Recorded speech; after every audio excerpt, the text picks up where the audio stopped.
So you're saying you're ready I guess I'm ready to have some more whiskey. for me to start now? Yeah, go ahead. Okay. All right. Okay, then. It's happy hour somewhere, so it's time for another installment of Drinking Dusties. Feels like it's happy hour here. It's happy hour here all the time. Yeah, that's true. So this is where we uncover and open up old dusty bottles of whiskey, bottles that have been forgotten in some other unusual places, like what's under the box of mystery today, to find out whether they stand the test of time and maybe give us a nice surprise, or whether they maybe should have just remained at the back of those dusty shelves and liquor cabinets. And I love to talk about the history of some of these bottles and to learn more of the history. Does he? Yeah, but you're going to tell us about the I'm history. going to do it today. This is your turn. Absolutely. I'm just here to drink. Yeah. By the way, I'm Steve Russell. I'm Charles Cox. Yeah. And now's a good time for us to remind everybody. Please click the button to subscribe. It's right down there in the corner. Click on it, and you do us a favor. It doesn't cost you a thing, but it helps us out if you subscribe. Also, check out our other socials on the Facebook and the Instagram, where we kind of put other content sometimes that has to do with Dusties that we stumble across. And it also gives sometimes a little sneak peek or hint, at least, of what's going to be under the box of mystery in future episodes. But most importantly, please support us on Patreon. Your donations on Patreon, your generosity, not only helps us fund our horrible habit here, but it also can get you a free Dusty yourself. We send these sample bottles of every bottle we try out to our fans. So. Every bottle underneath the box of mystery magically goes into the little bottle that goes out to you when we pick a name among our Patreon supporters. So we will put the winner on screen, who's going to get this next bottle. Yep. But, this one, I'm excited to try this one. All right. I don't know. I have no idea what it is. All right. Well, under the box of mystery today, it's not so like a lot of times we're dealing with names people are familiar with, or at least they, there's big names people know about, and you encounter them through history. This is not one of those. It's got a cool story, but you're not going to know what it is right away. It is Chapin and Gore. Specifically, not a well-known brand. Yeah, not a well-known brand. Old Reserve straight bourbon whiskey from Chapin and Gore. Okay. Yeah, 93 proof. That looks ancient. Yeah. Well, it is from 1949, wow. as we can tell from the molding on the bottom, which is always nice to have. See that? Yeah. It's got an intact tack strip. 4.9, yeah. 4.9. If you're trying to date a bottle, it doesn't always work this way, but the bottles, when they're made, often the last two numbers will give you the year that it was made, and usually the bottle would have been filled within that same year. Absolutely.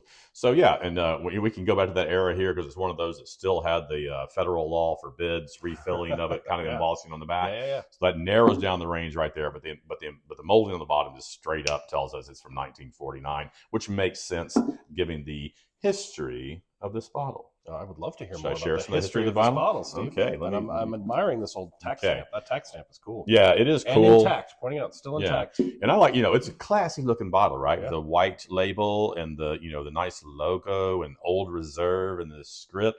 And it was known as a really good, probably high-end whiskey in its day, but its origins are maybe a little more rough and tumble than that. So let me get into it. And it fits in your pocket. It fits in if you have, I guess, a big-ass pocket. But anyway. Right, both of those things. Yeah, there you go. All right. So this comes from two gentlemen by the name of Gardner Spring Chapin. He's the fancier name of the other one. And James Jefferson Gore, who ran a very popular saloon in 1800 Chicago, which is an era when saloons were very popular indeed in downtown Chicago. Yes, they were. Yeah, in that town. Before their partnership, Gore left Georgia to try prospecting out west. He eventually, didn't work out. He eventually fell kind of sick, and Chapin, a mining stockbroker, seemingly doing a little better, kindly loaned him $200. A lot of freaking money in like 1860 or something like that, right? Right. So, but Gore obviously healed up, subsequently relocated to Chicago, and while Chapin's fortunes had gone down, Gore prospered, and then he sought out Chapin to repay this favor and suggested they go into business together. Right? So they opened a grocery store in 1865, and liquor quickly became their biggest seller. And so I love this part. When the Great Chicago Fire was raging in 1871, they quickly rounded up a group of guys and paid them to roll hundreds of barrels of whiskey into Lake Michigan. Wow. To save it from the fire, which apparently endeared them to the public greatly. As it should. That's an amazing story. So get this. And it worked. It saved it from the fire. Yeah, apparently a few barrels may have disappeared along the way. Oh, because they were kind of full of heavy liquids. Right. And they hired guys in the middle of the night or whatever to roll them away. So whatever. I'll take this one. Most of those barrels got retrieved, and get this, they then advertised that same whiskey as being fine as silk lake whiskey. Oh, wow. Does this remind you of anything, by the way? It reminds me of my favorite whiskey of all time. Yep. The Colonel E.H. Taylor Warehouse C Tornado Surviving batch. Where Buffalo Trace turned what seemed like a disaster into great profit. And especially profit for the secondary market. Yeah, exactly. Now you can't get those bottles for less than $5,000. So way before that, in 1871, that's what our boys Chapin and Gore did. They were like Chapin and Leslie Gore. Yeah, exactly. So that's what they did. They said like, well, let's say it's better now, and it worked. My whiskey. Apparently they actually jacked the price way up on it when they did that. It's amazing. Guys. Yeah, That's absolutely. Yeah. So with this popularity and notoriety, their downtown Chicago empire quickly spread to 7 retail outlets and a saloon named Chapin and Gore's Cafe, where Mark Twain and Buffalo Bill Cody were known to wet their whistles on occasion. Wow. Yeah, not bad, right? That's cool. Chapin and Gore whiskey has such a good rep that they soon acquired their own Kentucky distillery in Breckinridge County, not too far from Louisville. Okay. In 1904, they built an office/warehouse/liquor store/bar. That building is still around and in the National Register of Historic Places in Chicago, still there. Apparently, like a really architecturally interesting building. I thought you were going to say in Louisville. Nope. Still in Chicago. Okay. So after Gore dies in 1891, Chapin carries on until shut down by Prohibition. Oh, I thought you were saying 1891. Okay, it carries on until, as we know, brands and distilleries often changed hands during that period and just after Prohibition. But they got one of only 6 licenses. No, they did not. They did not. No. And in this case, the Chapin and Gore name was used by national distillers in 1934 and was subsequently, though, sold to a Bardstown distillery. That's a little more shadowy, especially because you'll find on here, this says, by the way, bottled by Chapin and Gore, Bardstown, Kentucky, but tells you no more than that about who distilled the juice that's in this bottle right here. And I like that they use their signature, so it makes you think.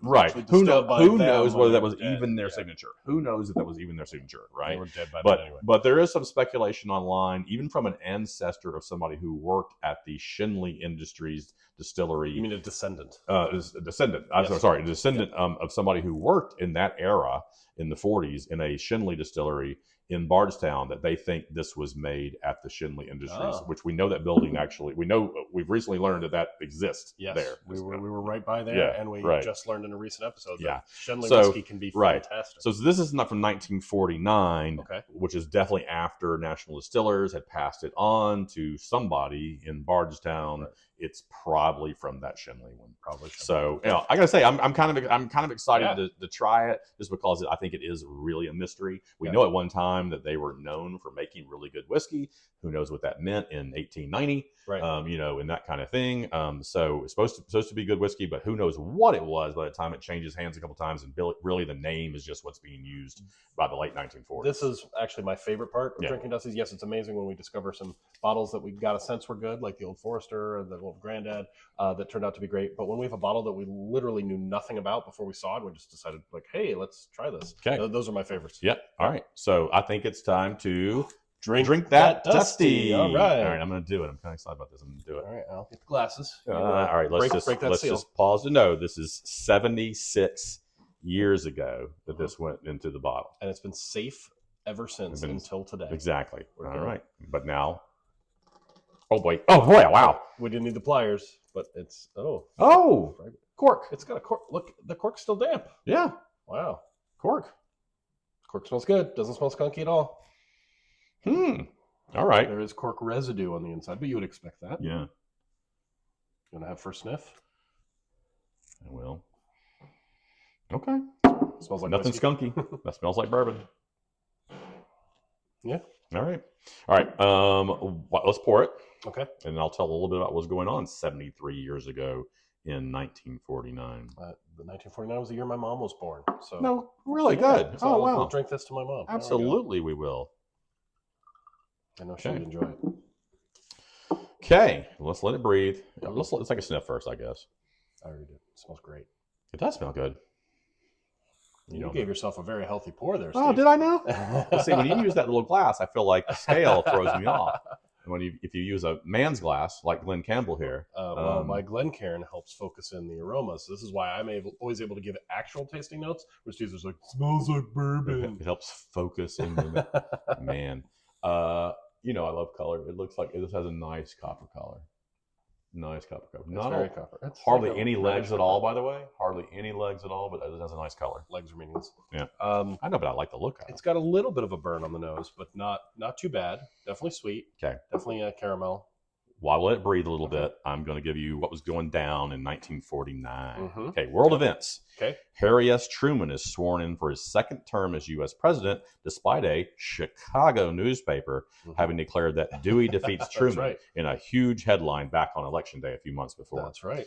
The VW Type 1, also known as the Beetle, arrives in America and at first is a huge failure. In fact, the importer who brought one over had to sell it just to get his butt back to Germany. Wow. Yeah. And then it became the most popular car in the world. Of all time, right? Yeah. Exactly. Okay.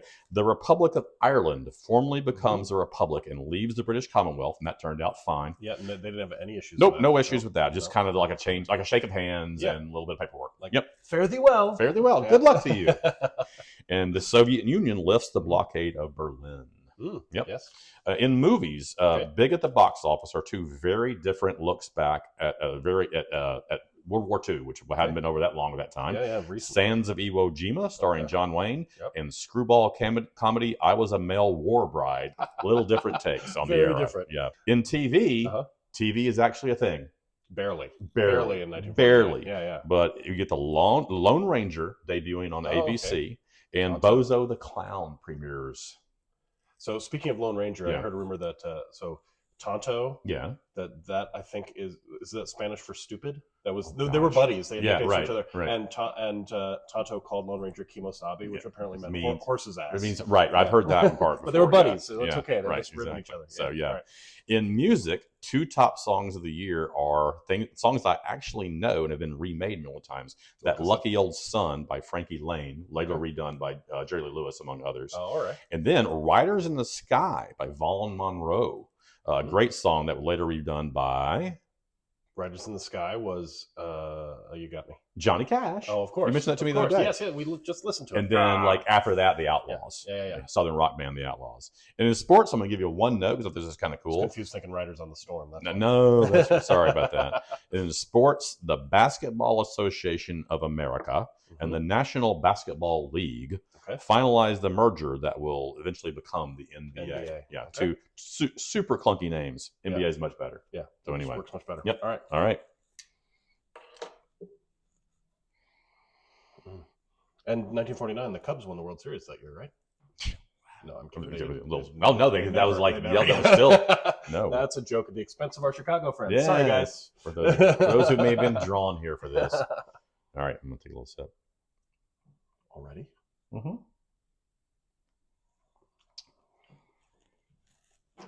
It's harsher than I expected. A little harsh, but not. It feels weird saying not harsh in a bad way, but it lets you know that it's there. Yeah, and then you ease into it. This is not great whiskey. No, but it's not bad. It's not bad. It's not bad. Nothing bad about it. I buy worse bourbons than this all the time. Yes, we both do. Yeah. Way too often. But this is I wouldn't be as critical as you. I do still enjoy it. It's definitely it's not as well rounded as some of the other stuff we've had recently, but there's a lot going on there. Yeah, there's a lot going on there. Yeah, absolutely. I mean, you definitely get that. It definitely hasn't gone skunky or anything like that. It is there's a nice sweetness to balance out that little burn. Did I already mention that? There's a lot of caramel. Did I already mention that it's 5 years old? I think maybe I didn't. It's a 5-year-old. Okay. Which is kind of a number you don't see a lot of times. We get a lot of 4s and 6s and 4, 7s 6, even. 8, 10. Yeah, but this is a 5-year-old. Now, other 5-year-old was the I.W. Harper we had that time. Yeah. But this would not compete with the I.W. Harper in terms of taste, but it's good. I will also say that you and I, in our previous episodes we've been doing, we've had a lot of amazing bourbon in the last few days. I would definitely rank this ahead of the Jim Beams we had, ahead of the Lincoln Inn, obviously, ahead of ahead of the J&B Scotch when you But I'm still enjoying this. Oh, I am too. I certainly have never had Chapin and Gore before. So, I've never had Chapin and Gore either. I think they did a fine job. I still wonder, like I said, probably Shenley. And it was Leslie Gore's party, so she needed this. She can cry if she wants to. Yeah, or if she can drink this. Let me give it another shot here. And we know it's fine. Yeah. It's fine. It's got an interesting. It's fine. It's better than fine.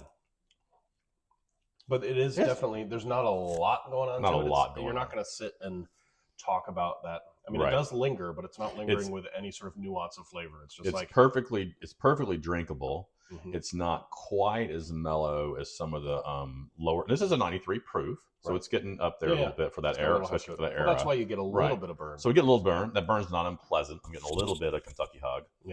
From it. Chicago hug. Yeah, Chicago hug. Well, it's made in Kentucky. The Chicago way. Which was in the morgue. What are you willing to do? But when you climb it up the ladder there a little bit in proof, it's perfectly. It's absolutely drinkable. There's nothing off about it. It just doesn't blow my socks off. So if you guys see this out there, you should definitely pick some up because this is definitely a curiosity. It is a cool historical artifact. Yeah. If you want to have something really cool in your bar, you would not see many people who even have ever heard of Chapin and Gore. Yeah, you're going niche here. You're not finding that Cecil Weller. You're not finding that old, an old granddad or even an old Taylor or even a Japanese export bottle. You're finding this is really niche when it comes down to this. So this was distilled in Bardstown. Mm-hmm. We were just in Bardstown for Kentucky Bourbon Festival, and we sampled approximately 272 different whiskeys. I thought it was 273, but let's don't argue about it. I'll have to check my notes. Okay. Does this remind you of any? I mean, obviously we're talking 70 years ago, but does this remind you of any distillers' profiles that we tried there? I mean, I wouldn't rule this out from being a little bit like some of the Heaven Hill we had. That's exactly what I was about to say. Mm-hmm. I mean, I know it's not Heaven Hill because you said it's not Heaven Hill. Hey, by the way, we can't swear it's not. I only have literally one post from one descendant of a guy who worked at a Shenley one so it could be a Heaven Hill. To be clear, though, I don't mean they're weeded. I mean, the more that we had those Heaven Hill bourbons. Right. This reminds me of the 6-year Heaven Hill bourbon. Yep. Yeah. It's not as robust as a 14. The rye I'm getting out of this reminds me a bit of like kind of a straight up Heaven Hill, mash bill rye. A little bit. That's good. Yeah. The more I drink it, the more I like it. Yeah. Maybe it's opening up a little bit. After all, she's been trapped in there for 73 years. In all honesty, you got to expect something just coming out of the bottle after 73 years. It's going to take a minute to swirl it around. Absolutely. Give it some air. Give her some air. All right. So while we continue to enjoy this and let it breathe a little bit, we will remind you of a couple of things. One, that of course, that we will be back with more Dusties, more big Dusties you've heard of, than you're curious about, things you'll never have encountered unless you watch us. And the way they can find out about that is by clicking subscribe, so you find out when the new video becomes available. But also follow us on social because you get little previews, little sneak peeks of what's coming up. In an odd time warp thing, you probably would have gotten a hint on this before you ever watched this episode, even though we haven't posted that yet. Before we're talking about it. That'd be blow your mind, right? We're talking crazy time capsule stuff, guys.